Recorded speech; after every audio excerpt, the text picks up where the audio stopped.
Mes parents ont vendu mon appartement dans mon dos pour payer le mariage à 100 000 $ de ma sœur. Ils m'ont appelé en riant « Merci pour le cadeau de mariage ». J'ai souri et je leur ai dit de vérifier leur propre courrier. Leurs visages sont devenus livides quand ils ont vu l'avis de saisie que j'avais envoyé, et ont réalisé que c'était moi qui payais en secret. Je m'appelle April Barrett, et j'avais 32 ans quand mes parents ont vendu mon appartement sans ma permission. 3 semaines avant le mariage de ma sœur Meghan, j'ai reçu un coup de fil qui a brisé tout ce que je croyais savoir sur ma famille. Mes parents riaient vraiment, en me remerciant pour le cadeau de mariage. Ils avaient imité ma signature, vendu l'appartement pour lequel j'avais économisé pendant 8 ans, et utilisé l'argent pour financer le mariage de rêve de Meghan à 100 000 $. Ils n'ont pas demandé, ils ont juste pris. Mais ce n'était même pas le pire. Le pire, c'était de découvrir que ma sœur s'attribuait le mérite de quelque chose que je faisais depuis 4 ans. Avant de vous raconter ce qui s'est passé ensuite, s'il vous plaît, prenez un moment pour aimer et vous abonner. Mais seulement si vous appréciez vraiment cette histoire. Dites-moi dans les commentaires d'où vous regardez, et quelle heure il est chez vous. Mais pour comprendre pourquoi ce moment a brisé quelque chose en moi, je dois vous ramener au début. Dans notre famille, Meghan était le soleil. Moi, on attendait juste de moi que je sois en orbite. Grandir chez les Barrett, c'était comprendre sa place très tôt. Meghan était le bébé. 4 ans plus jeune, incroyablement charmante, et le centre de chaque pièce où elle entrait. Mes parents ne faisaient pas de favoritisme. Ils avaient simplement des attentes différentes. Pour Meghan, le monde devait être doux. Pour moi, il devait forger le caractère. Quand nous étions enfants, nous voulions toutes les deux apprendre le piano. J'avais 10 ans. Meghan en avait 6. Ma mère a inscrit Meghan à des cours privés avec Madame Henderson, au bout de la rue. 40 $ par semaine, tous les samedis matins. Et moi, ai-je demandé. Ma mère a à peine levé les yeux de son chéquier. April, tu es assez grande pour apprendre toute seule. Il y a des tutoriels sur YouTube. Je me souviens être resté dans l'encadrement de la porte, regardant Meghan sautiller vers sa première leçon, un nouveau livre de musique serré contre sa poitrine. J'ai appris l'hymne à la joie toute seule sur son vieux clavier. Personne n'a remarqué. C'est devenu le schéma habituel. Quand j'ai voulu rejoindre la chorale de l'école, on m'a dit qu'on ne pouvait pas payer l'uniforme.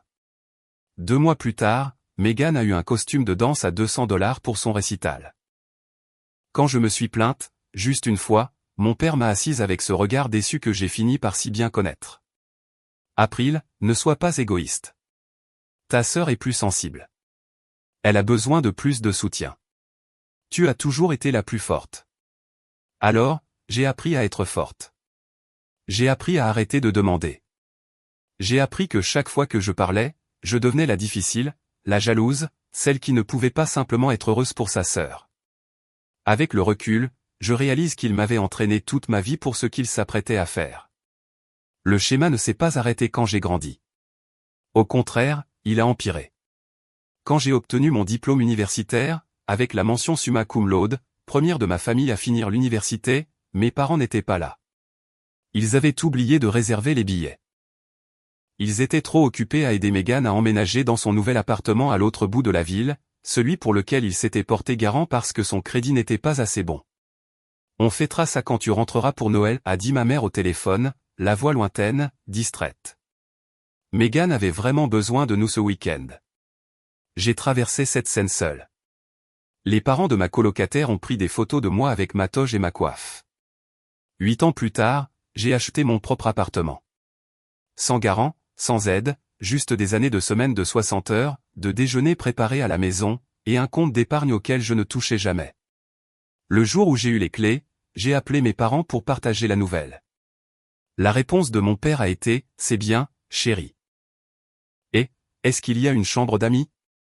Meghan pourrait avoir besoin d'un endroit où rester quelques mois pendant qu'elle s'organise. Pas de félicitations. Pas de « nous sommes fiers de toi ». Juste, est-ce que Meghan pourrait l'utiliser ? April, tu es si indépendante, disait toujours ma mère, et je pensais que c'était un compliment. Tu n'as pas besoin qu'on te couvre comme Meghan. Traduction, nous n'avons pas besoin de faire d'efforts avec toi. Tu survivras de toute façon. Et je l'ai fait. J'ai toujours survécu. J'ai juste arrêté d'attendre quoi que ce soit de différent. Quand mes parents ont demandé à garder les documents de mon appartement en sécurité dans leur coffre-fort, je les leur ai remis sans hésiter. C'étaient mes parents. Je leur faisais confiance. Cette confiance allait me coûter plus cher que je n'aurais pu l'imaginer. 3 ans avant le mariage, mes parents ont commis une terrible erreur. Mon père s'était toujours imaginé homme d'affaires.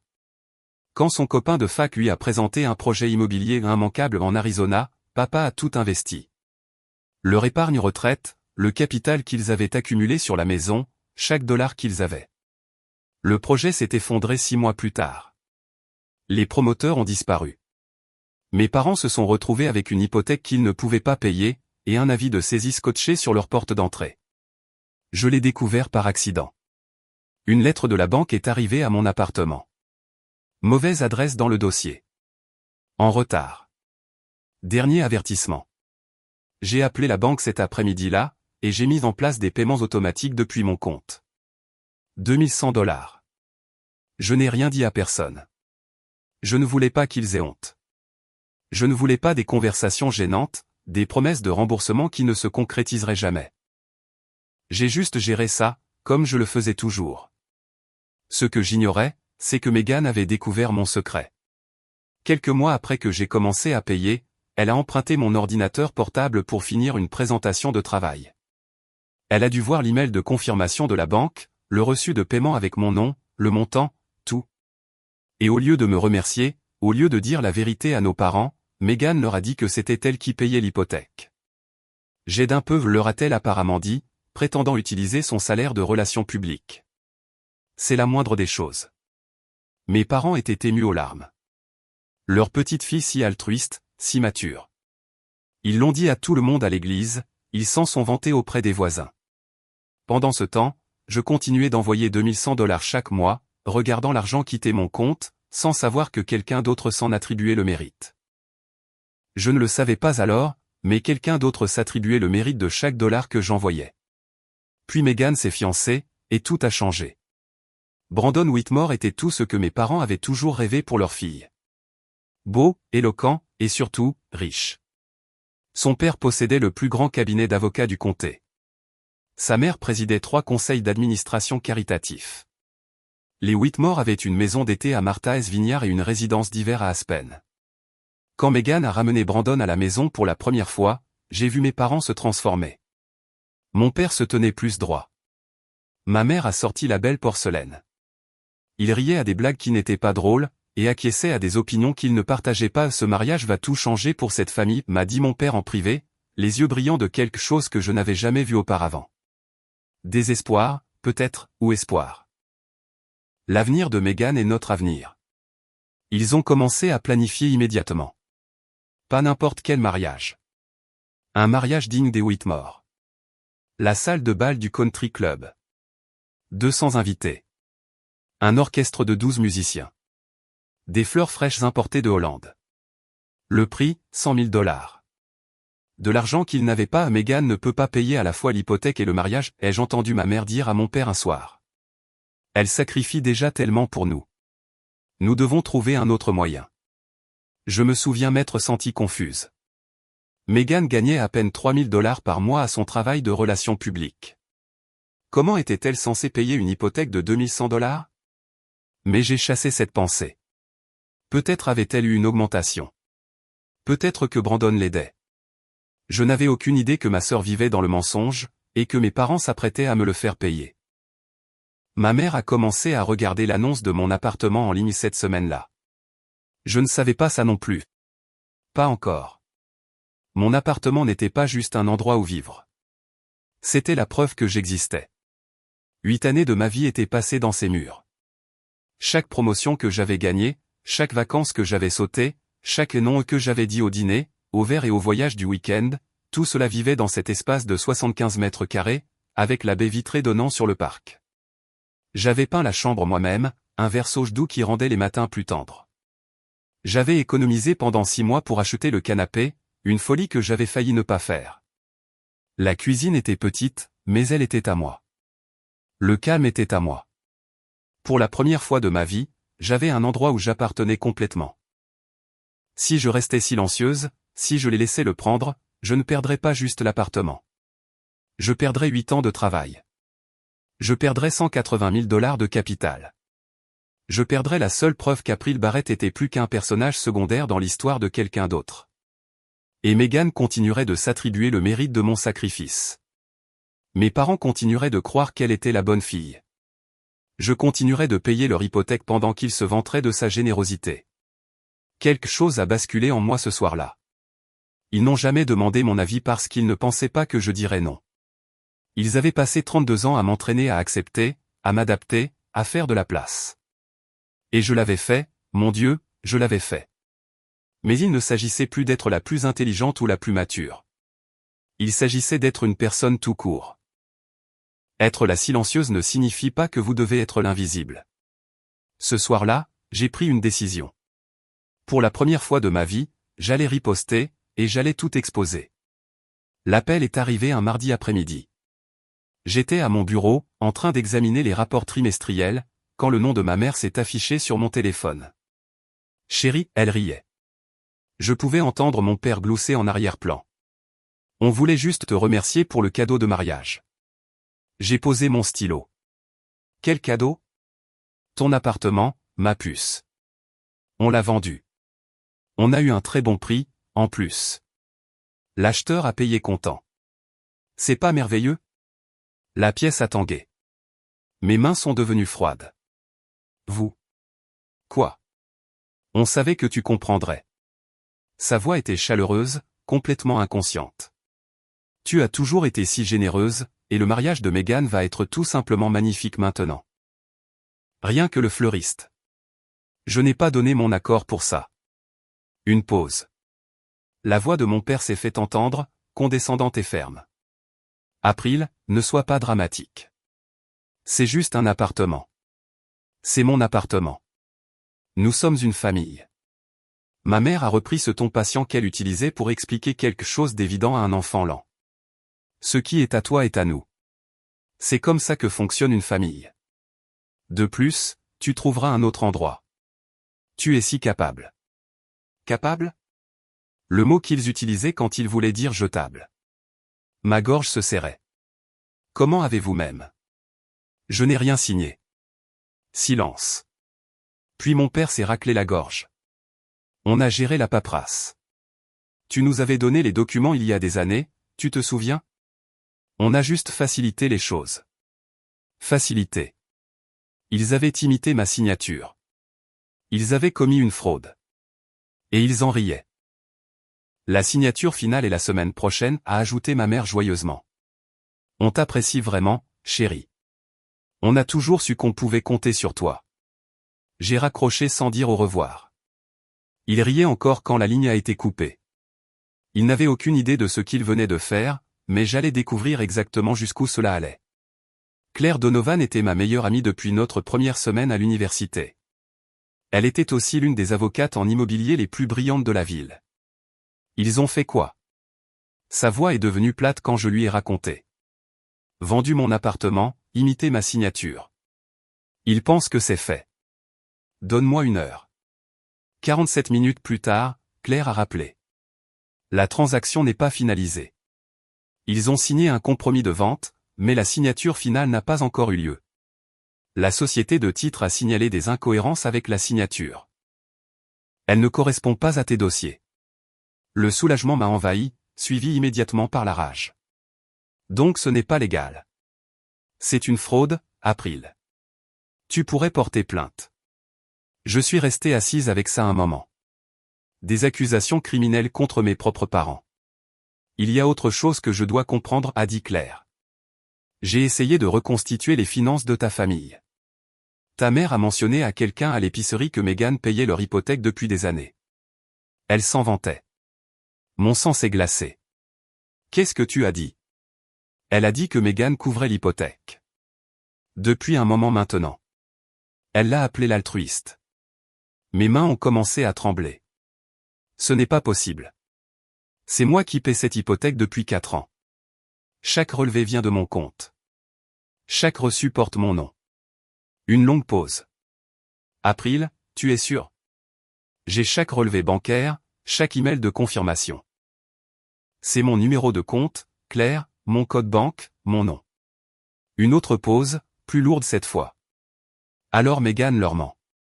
Elle s'attribue le mérite de ton argent. La pièce a tourné. Ma sœur n'était pas simplement restée silencieuse. Elle avait activement revendiqué mon sacrifice comme le sien pendant 4 ans. J'ai besoin de tout voir, ai-je dit doucement. Chaque dossier. Et j'ai besoin de savoir exactement ce que ma sœur leur a dit. Je suis allé chez mes parents ce soir-là. Sans prévenir, sans plan, juste un besoin de les regarder dans les yeux.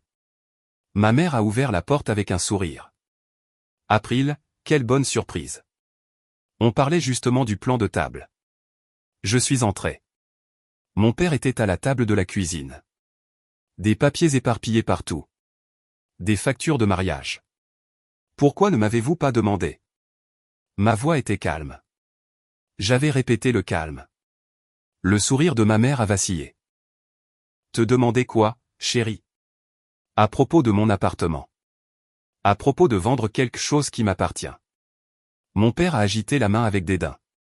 On a déjà parlé de ça, April. C'est fait.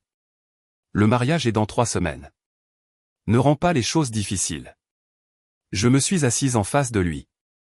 Au fait, ai-je dit, gardant un ton conversationnel, comment Meghan a-t-elle réussi à payer votre hypothèque toutes ces années avec son salaire? Le visage de ma mère s'est illuminé. Elle a été merveilleuse. 2100 $ chaque mois comme une horloge. Une fille si altruiste. Intéressant. Je me suis penché en arrière. Et elle vous l'a dit elle-même? Eh bien, bien sûr. Oh, on parle de moi. Meghan est apparue dans l'encadrement de la porte, toujours dans ses vêtements de travail. Elle m'a regardé et quelque chose a vacillé sur son visage. De la reconnaissance, peut-être, de la conscience. Puis elle a souri. Ce même sourire doux et répété que j'avais vu toute ma vie. Oui, a-t-elle dit doucement. J'aide un peu. C'est ce que fait la famille. Elle m'a regardé droit dans les yeux en le disant. Elle savait que je savais, et elle s'en fichait. C'est mon mariage, April. La voix de Meghan s'est aiguisée. Pour une fois, est-ce que quelque chose peut tourner autour de moi? Je me suis levé. Ma mère disait quelque chose sur la gratitude, sur la famille, sur le fait de ne pas faire de vagues. Je n'écoutais pas. Je suis sorti sans un autre mot. Mais je n'avais pas fini. Loin de là. Maintenant, avant de vous raconter ce qui s'est passé au mariage, je veux vous demander quelque chose. Avez-vous déjà eu quelqu'un qui s'est attribué le mérite de votre travail acharné? Mettez un oui dans les commentaires si vous savez exactement à quel point je me suis senti trahi à ce moment-là. Et si vous êtes investi dans cette histoire, appuyez sur ce bouton d'abonnement parce que ce qui s'est passé ensuite à cette réception. Disons juste que Meghan n'était pas la seule à avoir eu une surprise. Mais d'abord, je devais rassembler mes preuves. Claire a étalé les documents sur sa table de conférence. 4 années de relevés bancaires, chacun surligné, annoté, organisé par date. 48 paiements a-t-elle dit. Chacun devient de ton compte, ton nom, ton numéro de compte, ton code banque. Tout est là. J'ai fixé la pile. 100 800 $. Presque exactement ce qu'il dépensait pour le mariage de Meghan. Il n'y a aucun moyen que Meghan ait pu faire ses paiements, a continué Claire. J'ai vérifié son entreprise. Les coordinateurs RP débutants gagnent environ 3 000 $ par mois avant impôt. Elle aurait dû donner 70% de ses revenus. Elle ne pouvait pas payer son loyer, encore moins ça. Elle connaissait le montant exact, ai-je dit doucement. Elle a vu mon email de confirmation il y a des années. C'est comme ça qu'elle a su quoi leur dire. Claire a hoché la tête lentement. Elle a trouvé ta preuve et l'a utilisée pour construire son propre mensonge. J'ai pris l'un des relevés, mon nom imprimé clairement en haut. April Barrett, pas Meghan. Moi. Tu sais ce que ça signifie, n'est-ce pas? La voix de Claire était douce mais sérieuse. Quand tu montreras ça au mariage, tu n'exposeras pas seulement tes parents. Tu exposeras Meghan devant son nouveau mari, devant sa famille. J'ai pensé à Brandon Whitmore, au nom de famille Whitmore bâti sur l'intégrité et la réputation, à ce qu'il penserait d'une mariée qui avait menti sur l'argent pendant 4 ans. Les Whitmore méritent de savoir qui ils accueillent vraiment, ai-je dit. Claire n'a pas argumenté. Elle a juste commencé à faire des copies. 4 ans de mon argent, ai-je dit presque pour moi-même, et elle m'a souri au visage tout en s'attribuant le mérite de chaque centime. Ce soir-là, j'ai fouillé dans chaque email que j'avais échangé avec mes parents. Il n'a pas fallu longtemps pour trouver ce que je cherchais. Il y a 2 ans, quand j'avais hésité à laisser les documents de mon appartement chez eux, ma mère avait écrit « Ne t'inquiète pas pour les papiers, chérie. On les garde juste en sécurité. Tu sais qu'on ne ferait jamais rien sans demander. » 1 mois plus tard, mon père, nous ne toucherions jamais à ta propriété sans ta permission. C'est juste pour la garder en sécurité. Fais-nous confiance. Fais-nous confiance. J'ai imprimé les 2 emails. Puis Claire m'a envoyé quelque chose qui m'a fait un nœud à l'estomac. J'ai été ajouté à votre conversation de groupe familial il y a des années, a-t-elle envoyé par SMS, quand j'ai aidé ta mère avec son testament. Ils ont oublié de me retirer. Je suis en sourdine, mais je peux toujours tout voir. Elle a transféré une capture d'écran. Le message était de Megan, daté de 3 semaines plus tôt, juste après que mes parents eurent décidé de vendre mon appartement. Ne vous inquiétez pas pour l'appartement d'April. Elle ne fera pas d'histoire. Elle n'en fait jamais. Je l'ai lu 3 fois. Puis une 4e. Elle ne fera pas d'histoire. Elle n'en fait jamais. Ma propre sœur. Elle n'était pas juste complice. Elle les avait rassurés. Elle leur avait dit que je me laisserais faire. Elle avait compté sur mon silence comme on compte sur le lever du soleil. Ma propre sœur, ai-je dit à voix haute, seule dans mon appartement. Elle savait exactement ce qu'elle faisait. J'ai imprimé la capture d'écran, l'ai ajoutée au dossier. Elle n'était pas juste restée silencieuse. Elle leur avait dit que je ne me battrais pas. Elle comptait sur mon silence. Et peut-être qu'autrefois elle aurait eu raison, mais c'était avant que je comprenne à qui j'avais affaire. C'était avant que je décide d'arrêter d'être facile. Tu as 3 options, a dit Claire, en faisant glisser un bloc-notes sur la table. 1. On va voir la police maintenant. La falsification est un crime. Tes parents pourraient faire face à de vraies accusations. J'ai pensé à mon père menotter. Ma mère pleurant dans un tribunal. Quoi d'autre? 2. Attendre après le mariage. Gérer ça discrètement. Mais d'ici là, Megan sera mariée dans la famille Whitmore. Ils la protégeront. Ils déformeront l'histoire. Tu seras la sœur aînée aigrie qui a essayé de tout gâcher par jalousie. Et 3. Claire a croisé mon regard. Les confronter au mariage. Publiquement. Avant que le mariage ne soit finalisé. L'idée aurait dû m'horrifier, faire une scène au mariage de ma sœur, humilier mes parents devant 200 personnes. Tout ce qu'on m'avait appris à éviter. Mais quelque chose avait changé. Si je fais ça après le mariage, ils déformeront la vérité, ai-je dit lentement. Ils diront que je suis jalouse, amère. Ils feront de moi la méchante.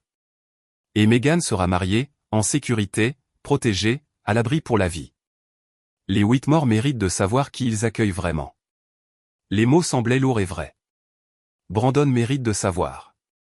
Ce soir-là, j'ai appelé Monsieur Peterson, l'acheteur qui avait fait une offre sur mon appartement. J'ai expliqué la situation, la signature imitée, la fraude, le fait que je n'avais jamais consenti à aucune vente.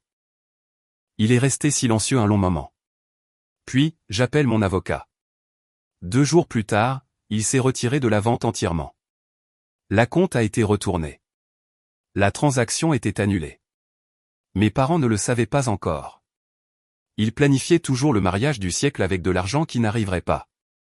Le mariage était dans 10 jours, et je venais de déclencher quelque chose qui allait tout exposer. Je n'essaie pas de les détruire, ai-je dit à Claire. Mais ils doivent affronter ce qu'ils ont fait. Tous. Le matin du mariage, je me suis réveillé dans mon appartement. Mon appartement, toujours le mien, toujours debout, toujours le seul endroit au monde qui m'appartenait complètement. La lumière du soleil filtrait à travers la baie vitrée, projetant de longues ombres sur le sol de la chambre. Quelque part à l'autre bout de la ville, Megan se faisait probablement coiffer, entourée de demoiselles d'honneur, de champagne et de la promesse d'une journée parfaite. Mon téléphone a vibré. Un texto de Claire.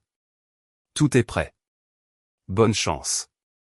J'ai pris une douche lentement, fait du café, pris mon temps. Sur mon lit reposait la robe de demoiselle d'honneur que Megan avait choisie pour moi, une nuance de rose qui affadissait mon teint, délibérément peu flatteuse. Elle l'avait choisi elle-même, insistant sur le fait que c'était parfait pour l'esthétique du mariage. Je soupçonnais qu'elle voulait juste s'assurer que personne ne me regarderait. À côté de la robe se trouvait une chemise cartonnée. À l'intérieur, 48 mois de relevé bancaire, l'acte original de mon appartement, le contrat de vente annulé, les emails imprimés de mes parents promettant de garder mes documents en sécurité, et une capture d'écran de Meghan leur disant que je ne ferais pas d'histoire. Je me suis regardé dans le miroir. La robe rose était exactement aussi moche que je m'y attendais. Mais ce n'était pas ce qui comptait aujourd'hui. J'ai pris le dossier, l'ai glissé dans mon sac à main, et ai vérifié mon reflet une dernière fois. La femme dans le miroir semblait calme, résolue. Pas en colère. Cela m'a surprise. Pas même nerveuse. Juste prête. Il s'attendait à ce que je sourie, que je porte un toast, et que je joue mon rôle. Il n'avait aucune idée que j'avais réécrit le scénario. J'ai pris mes clés et me suis dirigé vers la porte. Le Whitmore Country Club était à 40 minutes. La cérémonie commençait à 14 heures, et j'avais un discours à faire. Le Ridgemont Country Club avait été transformé en un fantasme de mariage. Des roses blanches cascadaient de chaque surface. Un orchestre de 12 musiciens jouait du Pachelbel pendant que les invités trouvaient leur place. Des lustres en cristal captaient la lumière de l'après-midi et la diffusaient en arc-en-ciel sur le sol en marbre. 200 invités. 200 témoins de la plus grande performance de la famille Barrett. Je me tenais près du fond, regardant mes parents travailler la salle. Mon père serrait des mains avec l'assurance d'un homme qui n'avait pas commis de fraude 3 semaines plus tôt. Ma mère flottait de groupe en groupe, sa robe neuve, ses bijoux empruntés à quelqu'un qui avait meilleur goût. Nos 2 filles sont si altruistes, l'ai-je entendu dire à Madame Whitmore. Nous sommes vraiment bénis. Madame Whitmore souriait poliment. M. Whitmore père, un homme aux cheveux argentés avec la présence imposante de quelqu'un qui avait bâti un empire sur des poignées de main et de l'intégrité, hochait la tête. Meghan nous soutient financièrement depuis des années, a continué ma mère, sa voix portant à travers la foule. C'est une fille si dévouée. Ma main s'est resserrée sur la sangle de mon sac, le dossier pressé contre ma hanche. À travers la pièce, Meghan a croisé mon regard.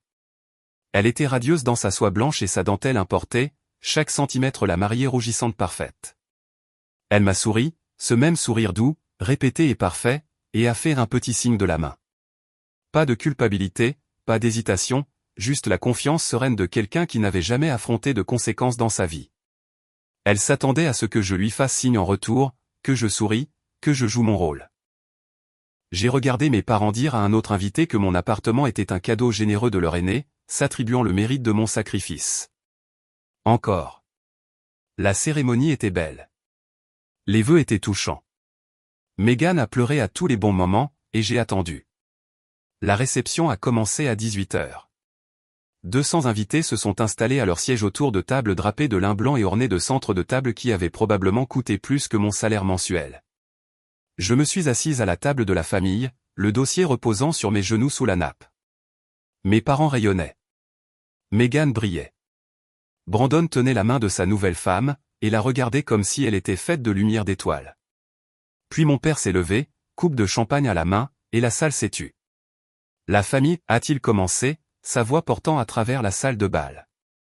C'est de ça qu'il s'agit aujourd'hui. Le sacrifice, le rassemblement, chacun faisant sa part. J'ai senti ma mâchoire se crisper. Je veux prendre un moment pour remercier les gens qui ont rendu cette journée possible. Il a fait une pause pour les faits. D'abord, à ma fille Meghan, qui soutient financièrement cette famille depuis des années. Sa générosité et son altruisme nous ont maintenus à flot dans les moments difficiles. Meghan a baissé la tête modestement. La foule a murmuré son approbation. Et à April. Mon père m'a trouvé dans la foule, son sourire large et chaleureux. Point qui a donné le cadeau de mariage le plus généreux, son appartement, pour que sa sœur puisse avoir le mariage de ses rêves. Applaudissements. 200 perdus se sont tournés vers moi, dans l'attente, attendant le sourire reconnaissant, le signe de main humble. Meghan s'est levée de son siège et a fait une petite révérence, acceptant les applaudissements pour des sacrifices qu'elle n'avait jamais faits. J'ai senti chaque regard comme un poids appuyant sur moi. Levons un verre à nos filles, a conclu mon père. Les meilleurs enfants que des parents puissent demander. Les verres se sont levés. Les gens ont bu. Meghan savourait. Et je me suis levé. Pas pour sourire, pas pour hocher la tête, mais pour parler. Papa. Ma voix était stable. Calme. Ça te dérange si je dis quelques mots? Le sourire de mon père a vacillé juste un instant. Surprise, peut-être, ou la première lueur d'inquiétude. Mais 200 personnes regardaient, et Richard Barrett n'avait jamais rencontré un projecteur qu'il n'aimait pas, bien sûr, chérie. Il m'a tendu le micro. La parole est à toi. Je l'ai pris. Son poids semblait juste dans ma main. Merci, papa. Je me suis tourné pour faire face à la salle, laissant mon regard balayer la mer de visages en attente. J'ai effectivement quelque chose à dire sur ces sacrifices que tu as mentionnés. Silence. Silence absolu. Même les serveurs ont arrêté de bouger. À la table de la famille, le sourire de Meghan affaiblit. Ses yeux ont rencontré les miens, et j'ai vu la couleur quitter son visage. Elle savait. À ce moment-là, elle savait exactement ce qui arrivait. Plus qu'on partage, ai-je continué, je pense que tout le monde mérite de connaître toute l'histoire. Ma mère s'est penchée en avant, son expression passant de la fierté à la confusion, puis au premier bord de la panique. La mâchoire de mon père s'est crispée. Brandon Whitmore me regardait avec des yeux curieux. Son père, le patriarche aux cheveux argentés, a posé sa coupe de champagne et m'a étudié avec l'attention concentrée d'un homme qui avait bâti sa carrière sur la lecture des gens. 200 invités regardaient. Les Whitmore regardaient. Et ma sœur, ma douce et altruiste sœur qui s'attribuait le mérite de mon sacrifice depuis 4 ans, regardait aussi. J'ai ouvert mon sac et sorti le dossier. J'ai des documents prouvant tout ce que je m'apprête à dire. Ma voix n'a pas tremblé. Alors s'il vous plaît, laissez-moi finir. Les Whitmore regardaient. 200 invités regardaient. Et le visage de ma sœur venait de devenir pâle. Ok, c'est le moment que vous attendiez. Mais avant de vous dire ce que j'ai dit ensuite, j'ai besoin de savoir. Que feriez-vous? Exposez-vous votre sœur le jour de son mariage ou restez-vous silencieux? Dites-le moi dans les commentaires.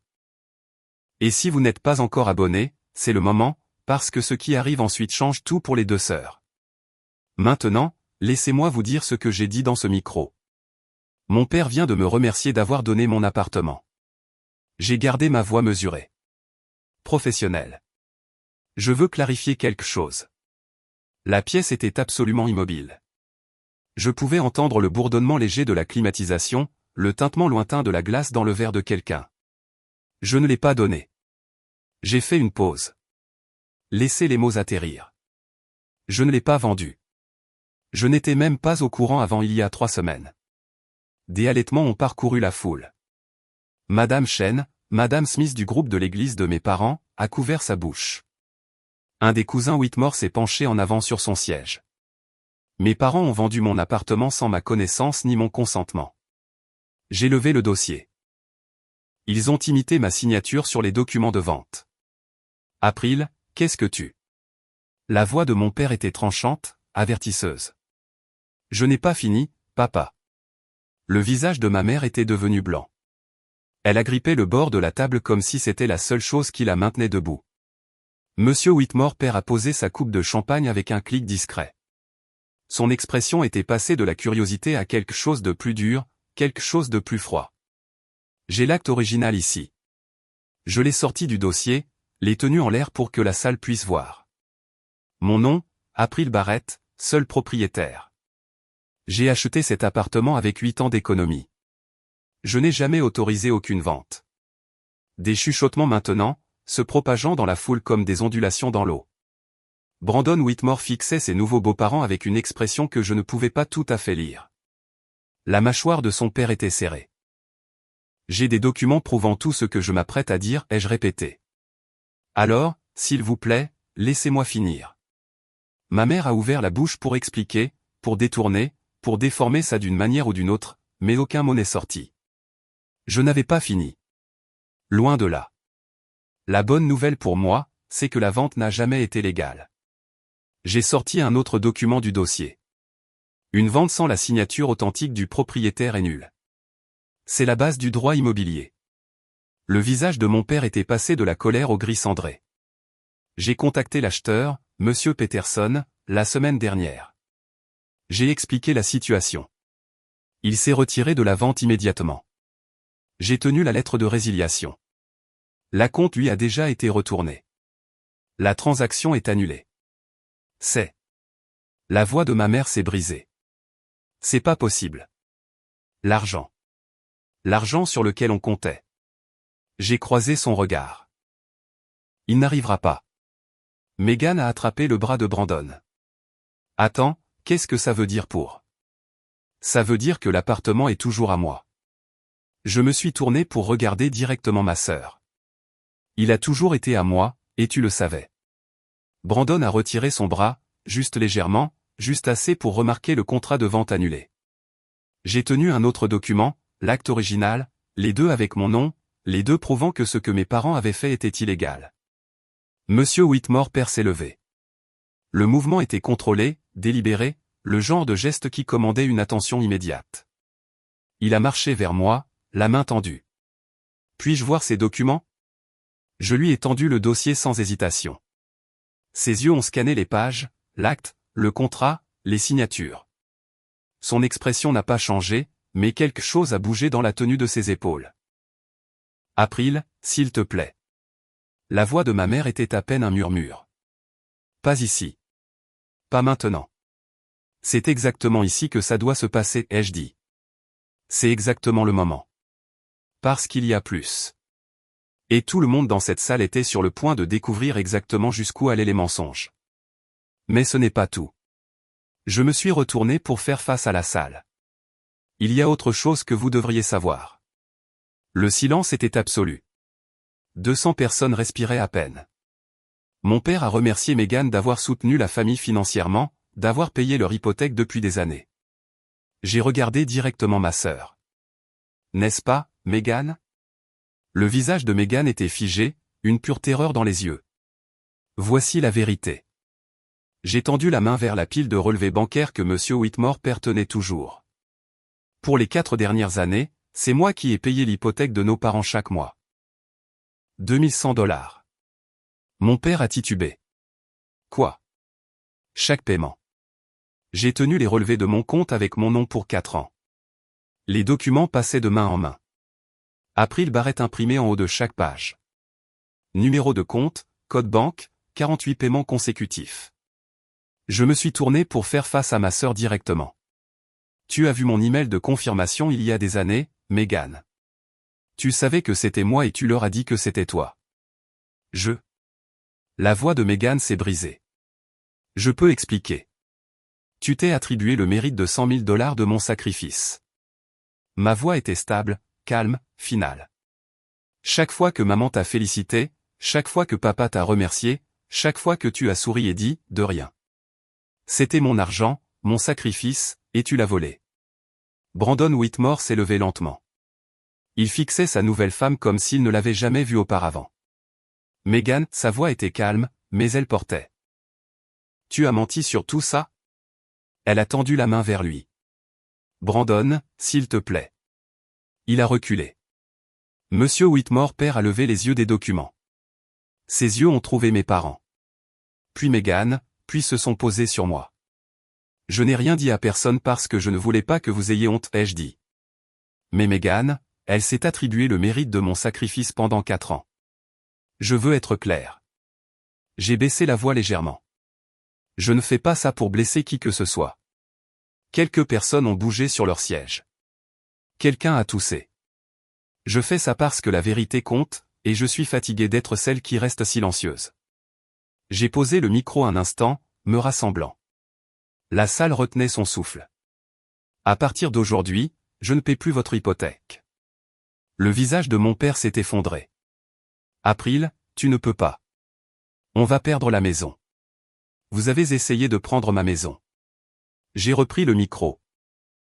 Et Megan s'est attribué le mérite d'avoir gardé la vôtre. J'ai regardé ma sœur. Elle pleurait maintenant, le mascara coulant sur ses joues. Mais je ne ressentais rien. Pas de colère, pas de satisfaction, juste une vaste clarté vide. Peut-être que maintenant tu peux vraiment commencer à la payer, Megan, puisque tout le monde pense déjà que tu le fais. Puis je me suis tourné vers mes parents et, malgré tout, ce que je ressentais à ce moment-là n'était pas de la rage. C'était de la tristesse. Je vous aimais assez pour sauver votre maison en secret. 4 ans, plus de 100 000 dollars. Je n'ai jamais demandé de remerciement. Je ne vous l'ai même jamais dit. Ma voix s'est brisée juste légèrement. Aucun de vous ne m'a assez aimé pour demander avant de prendre le mien. J'ai posé le micro. Le clic contre la table a résonné dans la salle de bal silencieuse. J'ai pris mon sac, plus léger maintenant sans le dossier, et je me suis tourné pour partir. De l'autre côté de la salle, j'ai entendu la voix de Claire, calme mais claire. C'est ma fille. Quelqu'un d'autre serait peut-être resté pour voir les retombées, pour voir les larmes et les accusations et les explications désespérées, mais j'avais fini. J'avais dit ce que j'étais venu dire. Maintenant, il était temps de partir. Le silence a duré exactement 4 secondes après que j'ai posé le micro. Puis la salle a explosé. Les chuchotements sont devenus des murmures, puis des conversations ouvertes. Les invités se penchaient par-dessus les tables, échangeant des regards choqués. Le téléphone de quelqu'un était déjà sorti pour enregistrer. Les cousins Whitmore étaient blottis ensemble, des expressions allant de l'horreur à la satisfaction sombre. Est-ce que c'est vrai? La voix de Brandon a coupé le bruit. Il était debout maintenant, face à Megan. Est-ce que tu m'as menti à moi aussi? Je ne. La voix de Megan s'est brisée. C'est pas. J'allais te le dire. 4 ans. La voix de Brandon était plate. Tu as menti sur l'argent pendant 4 ans. À tes propres parents. À moi. Monsieur Whitmore père s'est approché de mon père. Les deux hommes avaient à peu près le même âge, mais la différence dans leur allure était frappante. Mon père semblait rétréci, diminué. Monsieur Whitmore ressemblait à un homme sur le point de rendre un verdict. Tu nous as dit que ta famille était honnête, Richard. Sa voix était calme mais portait. Tu nous as dit que Megan était digne de confiance. C'est un malentendu, a commencé mon père. Il n'y a rien à mal comprendre. Madame Whitmore s'était levée aussi, le visage froid. Elle a menti sur l'argent pendant 4 ans. Ce n'est pas un malentendu. C'est une habitude. Megan s'est frayé un chemin à travers la foule et a attrapé mon bras. April, attends. Tu as gâché mon mariage. Je me suis arrêté, je l'ai regardé. Non, Megan. Ma voix était calme. Tu l'as gâché toi-même. Le jour où tu as décidé de mentir. J'ai regardé son visage s'effondrer, pas de remords, mais avec l'incrédulité choquée de quelqu'un à qui on n'avait jamais dit non de sa vie. Derrière nous, les invités commençaient à rassembler leurs affaires. Brandon marchait vers la sortie, ne suivant pas Megan, allant dans la direction totalement opposée. Je me suis tourné et j'ai continué à marcher. Megan m'a rattrapé dans le couloir, ses talons claquant frénétiquement sur le sol en marbre. Comment as-tu pu me faire ça?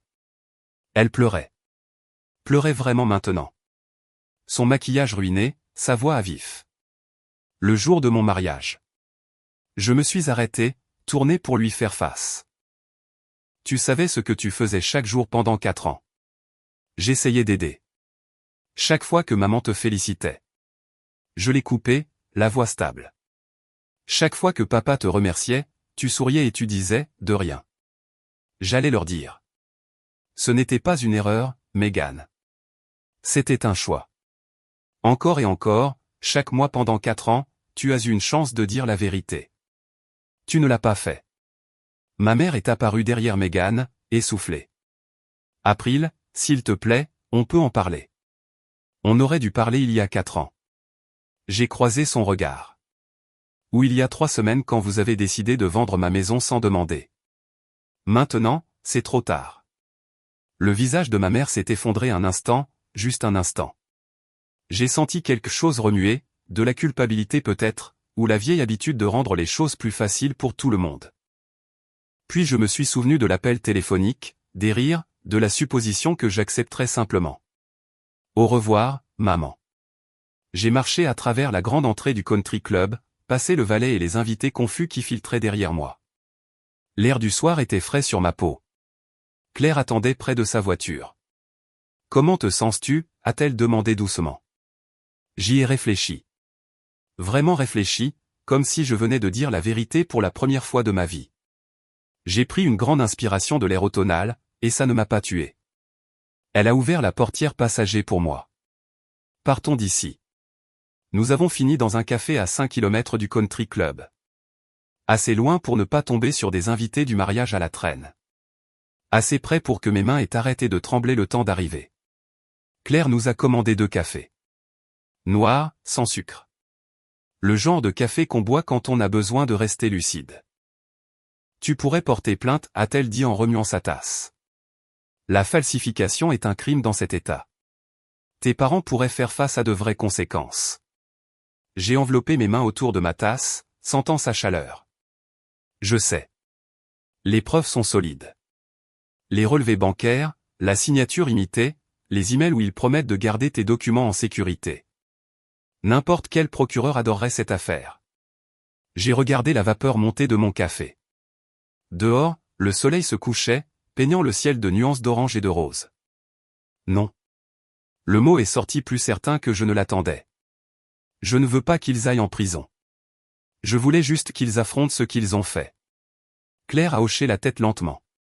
Et Megan, c'est entre elle et Brandon maintenant. J'ai pris une gorgée.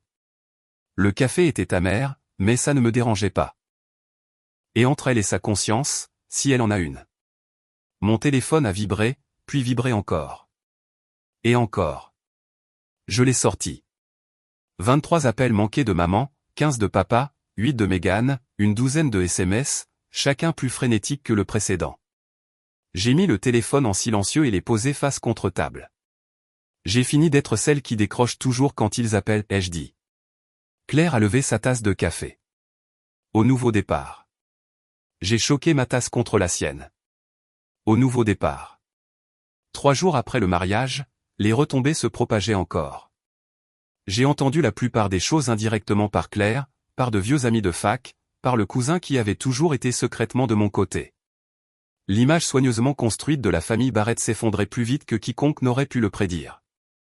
Brandon avait déménagé de l'appartement de Megan le soir du mariage. Il était allé directement chez ses parents et n'était pas reparti depuis. On disait que les avocats des Whitmore rédigeaient déjà les papiers d'annulation. Mariage basé sur une fausse déclaration, a envoyé mon cousin par SMS. C'est le terme juridique qu'ils utilisent. L'entreprise de RP de Megan l'avait mise en congé indéfini. Problème d'image. Apparemment, une professionnelle des RP qui avait menti sur l'argent pendant 4 ans n'était pas exactement une bonne image pour une firme spécialisée dans la gestion de réputation. La communauté de l'église bourdonnait. Madame Smith, celle qui avait été témoin du toast de mon père, l'avait apparemment raconté à la moitié de la congrégation avant la fin du week-end. Mes parents n'avaient pas montré leur visage au service du dimanche. Mon téléphone continuait de s'allumer avec des messages, certains de gens que je connaissais à peine. J'ai toujours su que quelque chose clochait. Ta mère avait l'habitude de se vanter de Megan tout le temps. Ne mentionnez jamais ton nom. J'ai vu une vidéo du mariage sur Facebook. Tu es iconique. Un texto de ma grand-mère est arrivé tard ce soir-là. Je suis fier de toi, April. J'ai toujours soupçonné que Megan cachait quelque chose. Ton grand-père aurait été fier aussi. J'étais assise dans mon appartement. Mon appartement toujours le mien, toujours debout, et je regardais les lumières de la ville clignoter à l'extérieur de ma fenêtre. Je ne me sentais pas triomphante. Je ne me sentais pas vengeresse. Je me sentais juste tranquille. Pour la première fois depuis longtemps, le calme ressemblait à la paix. 2 semaines plus tard, mon père a appelé. J'ai failli ne pas répondre, mais quelque chose, la curiosité peut-être, ou les derniers vestiges de la fille que j'étais, m'a fait décrocher. April, sa voix semblait différente, plus vieille, plus petite. On a reçu une lettre de la banque. Je n'ai rien dit. Il nous donne 90 jours. Après ça. Il s'est tu. As-tu demandé à Megan? J'ai gardé ma voix neutre. Elle vous dit qu'elle paie depuis des années. Peut-être qu'elle peut t'aider maintenant. Un long silence. Quand il a parlé à nouveau, sa voix s'est brisée. Elle ne peut pas. Elle n'a jamais pu. On le sait maintenant. Je sais, papa. Je l'ai toujours su. Une autre pause. Plus lourde cette fois. Pourquoi ne nous as-tu pas dit que c'était toi? La question est restée suspendue dans l'air. Je m'étais posé la même chose ces premiers mois. Pourquoi n'avais-je pas exigé le crédit? Pourquoi les avais-je laissés croire que leur enfant doré les sauvait? Est-ce que ça aurait changé quelque chose, ai-je demandé finalement. M'auriez-vous traité différemment? Ou Meghan aurait-elle toujours été votre préférée? Il n'avait pas de réponse. Nous connaissions tous les deux la vérité. Je ne paie plus, papa. Je ne peux pas vous sauver de ça, April. S'il te plaît, vous devez résoudre ça en famille. J'ai pris une respiration. Mais je ne fais plus partie de cette famille. Pas comme je l'étais avant. J'ai raccroché avant qu'il ne puisse répondre. Le journal d'appel montrait 17 appels manqués de ma mère. 4 de plus de Meghan. Je n'en ai retourné aucun. Pendant 32 ans, j'avais été celle qui répondait, celle qui venait, celle qui réparait les choses. Autour de quelqu'un d'autre maintenant. 2 mois plus tard, la maison a été vendue. Mon cousin m'a envoyé l'annonce quand elle a été mise en ligne, 285 000 $, prix pour vendre vite. Elle s'est vendue en 11 jours, à peine assez pour couvrir l'hypothèque restante et les frais bancaires. Mes parents sont partis avec presque rien. Ils ont emménagé dans un appartement de 2 chambres à l'autre bout de la ville, le même complexe où Meghan vivait maintenant. J'ai entendu plus tard que l'annulation avait été finalisée. Brandon Whitmore sortait déjà avec quelqu'un d'autre, une avocate du cabinet de son père. Selon le réseau de potins de l'église, pour la première fois de sa vie, Meghan contribuait réellement. Plus de faux-semblants. Plus de crédit pris pour le sacrifice de quelqu'un d'autre. Juste un salaire mensuel de 3 000 $ et de vraies factures à payer. Je n'ai pas cherché à les contacter. Je n'ai pas jubilé. J'ai juste vécu ma vie. Puis un soir, une lettre est arrivée. Pas d'adresse de retour, mais j'ai reconnu l'écriture de ma mère. J'ai failli la jeter, mais quelque chose m'a fait l'ouvrir. Cher April, je suis désolé pour tout, de ne pas t'avoir vu, d'avoir toujours fait passer Meghan en premier, de l'avoir cru sans poser de questions alors qu'on aurait dû mieux savoir. Tu méritais une mère qui remarque. Tu méritais des parents qui te célébraient comme nous célébrions ta sœur. Nous t'avons laissé tomber et nous n'avons aucune excuse. Je ne m'attends pas à ce que tu nous pardonnes, mais je voulais que tu saches. Je le vois maintenant. Je vois ce qu'on a fait. Je vois ce que tu nous as donné toutes ces années et comment nous n'avons jamais dit merci une seule fois. Ton père est trop fier pour écrire ça, mais pas moi. Tu méritais mieux. Maman. Je l'ai lu 2 fois. Puis je l'ai posé sur le comptoir de ma cuisine. C'est un début, ai-je dit à personne. Mais les mots ne coûtent rien. Les actes prennent du temps. 6 mois après le mariage, j'étais assise dans mon appartement, regardant le coucher de soleil à travers ma baie vitrée. Le même appartement, toujours le mien, mais d'une certaine manière, tout semblait différent maintenant. J'avais repeint la chambre d'un vert plus profond, acheté de nouveaux rideaux, remplacé le vieux canapé par quelque chose que j'avais vraiment choisi moi-même, pas juste accepté par défaut. L'espace semblait plus léger, comme s'il pouvait enfin respirer. Claire venait dîner tous les jeudis maintenant. On cuisinait quelque chose d'ambitieux, on buvait du vin, et on parlait de tout sauf de ma famille. Tu as l'air différente, a-t-elle dit un soir, m'étudiant de l'autre côté de la table. Plus légère. J'ai arrêté de porter des gens qui ne me porteraient jamais. Elle a levé son verre. J'ai levé le mien. Le travail allait mieux aussi. La promotion que je poursuivais depuis 2 ans est enfin arrivée. Les 800 $ supplémentaires par mois, l'argent qui disparaissait autrefois dans l'hypothèque de mes parents, restait sur mon compte maintenant. J'avais commencé un fonds pour voyager, réservé un voyage au Portugal pour le printemps. 32 ans à tout économiser pour les autres. 32 ans à être le plan B, le filet de sécurité, la fiable qui ne demandait jamais rien. Maintenant, enfin, j'apprenais à dépenser quelque chose pour moi-même. Mon téléphone a vibré. Un texto d'un numéro que je n'avais pas bloqué. Meghan, je suis désolé pour tout. On peut parler? Je l'ai fixé un long moment. Il y a 1 an, si moi-même, j'aurais répondu immédiatement. J'aurais arrangé les choses, fait la paix. Mais je n'étais plus cette personne. J'ai posé le téléphone, pris une autre gorgée de vin, regardé les derniers rayons de soleil s'effacer du ciel. Peut-être un jour, mais pas aujourd'hui. Vous vous demandez peut-être si je leur pardonnerai un jour. Honnêtement, je ne sais pas encore. Ce que je sais, c'est que le pardon n'est pas la même chose que de laisser les gens vous marcher dessus. Ce n'est pas prétendre que quelque chose n'est pas arrivé. Ce n'est pas se faire petite à nouveau pour que tout le monde se sente à l'aise. Être la silencieuse, la gardienne de la paix, celle qui donne toujours, ce n'est pas une vertu si cela se fait au prix de votre amour-propre. J'ai appris ça à la dure. Plus de 32 ans à être tenue pour acquise. Je pensais que mon silence faisait de moi la personne la plus mature. Il s'avère que ça me rendait juste invisible. J'ai passé 32 ans à être facile. Facile à ignorer, facile à dépouiller, facile à négliger, facile à tromper. J'ai fini d'être facile. Mon téléphone a vibré à nouveau. Le message de Megan brillait toujours sur l'écran. Je suis désolé pour tout. On peut parler?